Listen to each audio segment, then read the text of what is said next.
Hello student, today I am going to explain you the remaining part of structural organization of animals. Skeletal connective tissue और supportive connective tissue जो क्या form करेंगे body के अंदर skeleton कंकाल जो body को क्या सपोर्ट करते हैं और ये दो फॉर्म में पाए जाते हैं कार्टिलेज और बोन्स के फॉर्म में। अब देखेंगे कार्टिलेज क्या होता है। Intercellular matrix is abundant and firm. जो इनके सेल के अंदर जो मैट्रिक्स होता है वो बहुत अधिक क्वांटिटी में होता है और कैसा होता है, कड़क होता है। मैट्रिक्स जो बना होता है कॉन्ड्रिन प्रोटीन से बना होता है और ये किसके द्वारा सिक्रीट होता है, उसके अंदर जो सेल्स होती है कॉन्ड्रोसाइट सेल्स, उसके द्वारा कॉन्ड्रिन प्रोटीन सिक्रीट होता है। Chondrocyte cells found in the lacunae of cartilage. Cartilage के अंदर बड़े बड़े होलो गड्ढे होते हैं, उनको लेक्यूनी कहते हैं। उन लेक्यूनी के अंदर क्या होती है, ये कॉन्ड्रोसाइट सेल्स होती है और इन्हीं कॉन्ड्रोसाइट सेल्स के द्वारा क्या सिक्रीट किया जाता है, कॉन्ड्रिन प्रोटीन। और ये जो कॉन्ड्रिन प्रोटीन होता है यही फॉर्म करेगा matrix. Cartilage surrounded by the densely arranged connective tissue called perichondrium. जो कार्टिलेज होता है उसके चारों तरफ क्या होती है, एक मोटी कनेक्टिव टिश्यू की एक लेयर होती है जो कार्टिलेज के चारों तरफ होती है, उसको पेरिकॉन्ड्रियम कहते हैं। टाइप्स ऑफ कार्टिलेज, जो कार्टिलेज होता है 4 टाइप का होता है। पहला है hyaline cartilage. It is homogeneous glassy quite flexible bluish white cartilage. Homogeneous का मतलब होता है इसका जो मैट्रिक्स होता है उसके जो पार्टिकल्स होते हैं, कंपोनेंट्स होते हैं, वो प्रॉपरली मिक्स होते हैं। ग्लॉसी होता है मतलब चमकीला होता है और थोड़ा फ्लेक्सिबल भी होता है।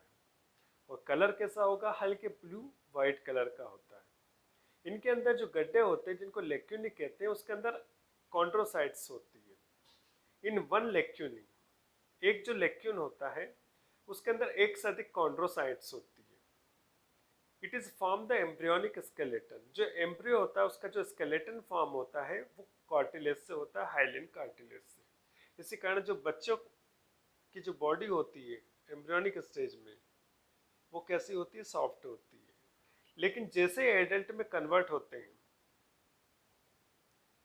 तो वो कार्टिलेज की जो बोन होती है वो कन्वर्ट हो जाती है बोनी स्ट्रक्चर में, बोन्स में।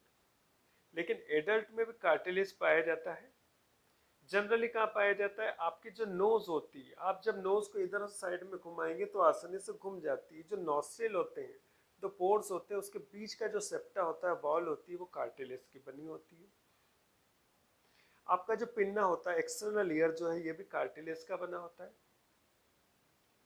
ट्रेकिया जो है आपकी विंड पाइप होती है, ये भी कार्टिलेज की बनी होती है। और ट्रेकिया से जो ब्रांचेस निकलती है उसको, वो भी कार्टिलेज की बनी होती है। You can see in this diagram the structure of cartilage. ये कार्टिलेज के टीएस है। टीएस का मतलब है ट्रांसफर सेक्शन। तो जब ट्रांसफर सेक्शन देखेंगे तो इसके अंदर क्या होगा, ये जो आपको स्ट्रक्चर विजिबल होता है ये मैट्रिक्स कहलाता है।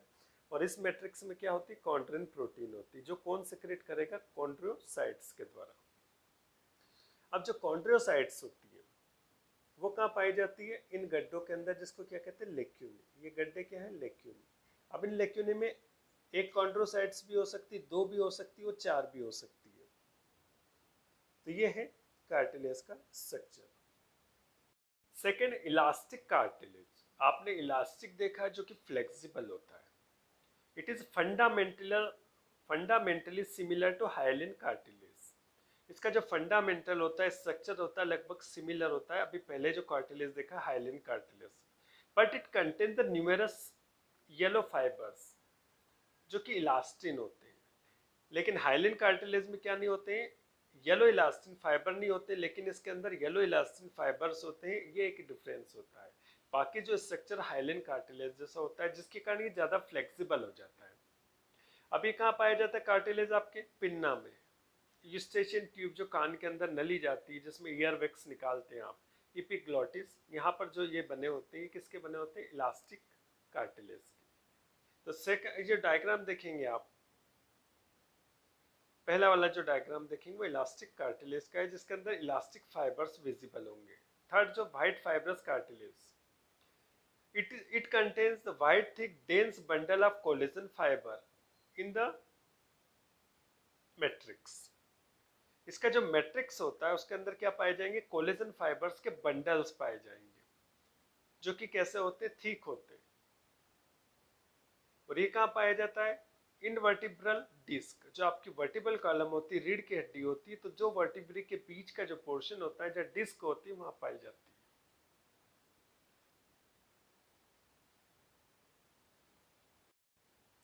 Fourth one, calcified cartilage.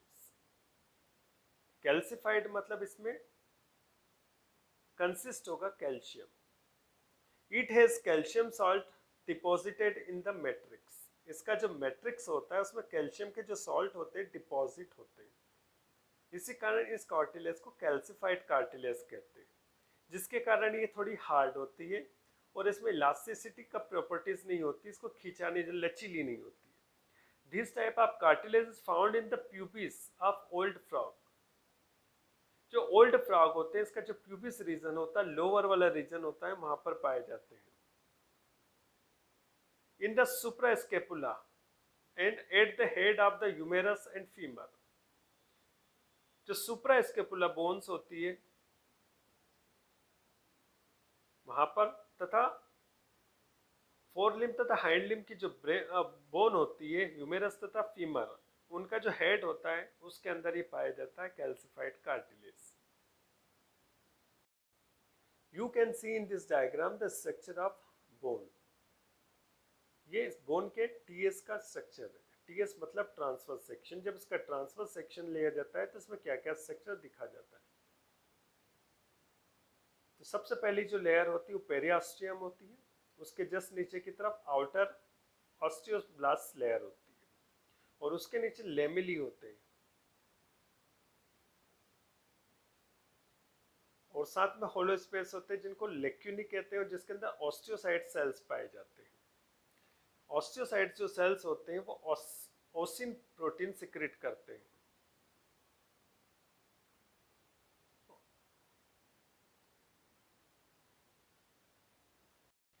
Structure of bones. Bones का जो स्ट्रक्चर होता है उसका किस किस चीज से मिलकर बना होता है, मतलब इसके कंपोनेंट्स क्या होते हैं। सबसे पहले इसमें कोलेजन फाइबर्स होते हैं, बोन सेल्स होती है जिनको ऑस्टियोसाइट्स कहते हैं, कैल्शियम तथा मैग्नीशियम के सॉल्ट्स होते हैं। यदि किसी बोन्स को आप HCl में रख दें तो उसके अंदर जितने भी सॉल्ट होते हैं वो डिजोल्व हो जाते हैं, मतलब इनऑर्गेनिक सॉल्ट क्या हो जाते हैं, डिजोल्व हो जाते हैं। और बोन्स कैसी हो जाती है, डीकैल्सिफाइड हो जाती है, क्योंकि बोन्स में से कैल्शियम और मैग्नीशियम है जो वो निकल जाता है HCl में। अब जो बोन्स बची वो डीकैल्सिफाइड बोन होती है, मतलब वो सॉफ्ट हो जाती है। Internal structure of bones. जब बोन्स का टीएस लिया जाता है तो इसमें फॉलोइंग स्ट्रक्चर विजिबल्स होते हैं। सबसे आउटर जो लेयर होती है उसको पेरिऑस्टियम कहते हैं, और उसके अंदर एक फ्लूइड होता है जिसको इंटरस्टिशियल मैट्रिक्स कहते हैं। जो मैट्रिक्स होता है डेंस होता है, बहुत गहरा होता है, घना होता है, हार्ड होता है, क्योंकि उसके अंदर इनऑर्गेनिक सॉल्ट होते हैं जैसे calcium phosphate, calcium carbonate, sodium chloride, magnesium phosphate, और साथ में इसमें ओसिन प्रोटीन पाई जाती है। तो ये सब कंपोनेंट आपस में मिलकर बोन का क्या बनाते हैं, एक मैट्रिक्स फॉर्म करते हैं, जिससे क्या होती है, इसमें सॉल्ट होने की वजह से जो बोन्स होती है बहुत हार्ड होती है। Bone cells. जो बोन्स की सेल्स होती है वो ऑस्टियोसाइट्स होती है, और कहाँ पाई जाती है, लेक्यूनी में। Osteocytes have the numerous irregular branch process. अब जो ऑस्टियोसाइट्स से प्रोसेस निकलते हैं, मतलब हल्के हल्के फाइबर्स लाइक निकलते हैं जो कि इरेगुलर होते हैं। कोई फाइबर्स जो होता है बड़ा होता है, कोई छोटा होता है। मतलब ये ऑस्टियोसाइट कैसी दिखाई देती है, स्टार शेप में दिखाई देगी। Next one, marrow cavity. जो लॉन्ग बोन्स होती है आपकी फोर लिम्ब की, हाइंड लिम्ब की, आगे के पैर, पीछे के, नीचे के पैर जो होते हैं, उसके अंदर जो लॉन्ग बोन्स होती है उसके अंदर एक कैविटी होती है, होलो कैविटी, जिसको मैरो कैविटी कहते हैं। इस मैरो कैविटी के अंदर एक फ्लूइड फील्ड होता है जिसको बोन मैरो कहते हैं। अब जो बोन मैरो होता है वो टू टाइप्स का होता है। बोन्स मैरो, जो बोन होती है, लॉन्ग बोन होती है, उसके अंदर होलो कैविटी होती है जिसको मैरो कैविटी कहते हैं, और उसके अंदर जो फ्लूइड होता है उसको बोन मैरो कहते हैं। अब जो बोन मेरो होता है, जो लॉन्ग बोन्स होती है, उसके जो कॉर्नर पे रेड कलर का होता है तथा बीच में येलो कलर का होता है। जो रेड कलर का बोन मेरो, रेड कलर का होता है उसको रेड बोन मेरो कहते हैं, और जो येलो कलर का होता है उसको येलो बोन मेरो कहते हैं। जो रेड बोन मेरो होता है उसके द्वारा आरबीसी का फॉर्मेशन होता है, सिंथेसिस होता है, जबकि जो येलो बोन मेरो होता है उसके द्वारा डब्ल्यूबीसी का सिंथेसिस होता है। जो डब्ल्यूबीसी होती है सभी वर्टिब्रेट्स में पाई जाती है, और जो आरबीसी होती है वो केवल मेमिलियन वर्टिब्रेट्स में पाई जाती है।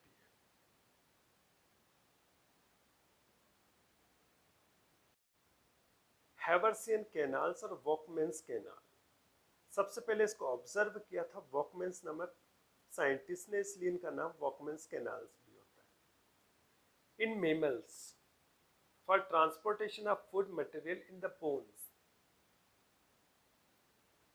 जो बोन्स होती है उसके अंदर फूड मटेरियल के ट्रांसपोर्टेशन के लिए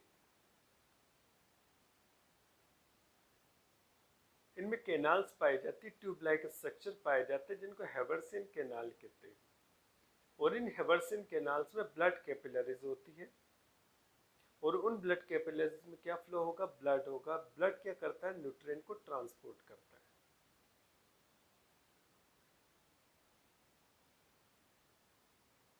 तो ये जो ट्यूब लाइक स्ट्रक्चर होती है जो कि कहाँ पाई जाती है, इसी कारण जब आप किसी लॉन्ग बोन्स को देखेंगे तो उसका टीएस लेंगे तो उसके अंदर छोटे छोटे पोर्स दिखाई देंगे ऊपर की तरफ। ये जो पोर्स होते हैं ये कैनाल होते हैं, ट्यूब होती है। तो ये जो ट्यूब्स होती है हैवर्सियन कैनाल होती है, और ये सभी कैनाल आपस में मिलकर क्या बनाती है, हैवर्सियन सिस्टम बनाती है, जो कि न्यूट्रिएंट प्रोवाइड करती है, नरिशमेंट प्रोवाइड करती है किसको, बोन्स को, या न्यूट्रिएंट को एक जगह से दूसरी जगह पहुंचाने में मदद करती है। Functions of bone. Bones form a structural framework and provide a specific shape to the body. ये बॉडी का जो स्ट्रक्चर फॉर्म करते हैं और बॉडी को एक स्पेसिफिक शेप प्रोवाइड करेंगे। It provide a solid base for attachment of muscles, ये मसल्स को जुड़ने के लिए जगह, ये स्पेस प्रोवाइड करते हैं। It protect the internal organ of the body, body के जो डेलिकेट ऑर्गन होते हैं, सॉफ्ट ऑर्गन होते हैं, उसको प्रोटेक्शन प्रोवाइड करते हैं। Bones are responsible for the movement in locomotion, आप जो मूवमेंट और लोकोमोशन करते हैं, अगर आप सपोज कर लो, इमेजिन करो कि बोन्स ना हो बॉडी में, तो आप क्या एक जगह से दूसरी जगह जा पाओगे, नहीं। आप जो लोकोमोशन मूवमेंट कर रहे हैं वो किसकी हेल्प से कर रहे हैं, बोन्स की और मसल्स की। They store some mineral substance, जैसा कि आपको पता है कि बोन्स के अंदर सॉल्ट होते हैं, कैल्शियम और मैग्नीशियम सॉल्ट होते हैं, तो ये सब मिनरल्स को क्या करता है, स्टोर करता है। Bones are responsible for the formation of blood cells and help in the process of secretion.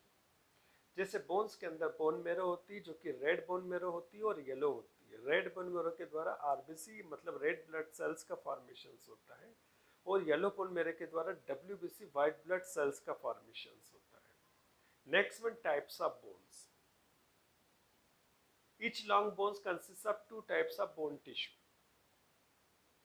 जो लॉन्ग बोन्स होती है उसमें टू टाइप्स के टिश्यू होते हैं, एक कॉम्पैक्ट और दूसरे स्पंजी बोन टिश्यू। जो कॉम्पैक्ट बोन टिश्यू होते हैं, this tissue situated in between the long bones, जो बड़ी बड़ी बोन्स होते हैं उसके बीच में जो टिश्यू होते हैं उनको कॉम्पैक्ट बोन टिश्यू कहते हैं। उसके बाद spongy bone tissue, this bone tissue consist of long spongy cells in which the marrow is filled. तो बोन टिश्यू के बीच में क्या होता है, स्पंजी बोन टिश्यू होते हैं जिनके अंदर क्या होता है, मेरो जो होती है फिल्ड होती है, बोन मेरो के द्वारा फिल्ड होती है।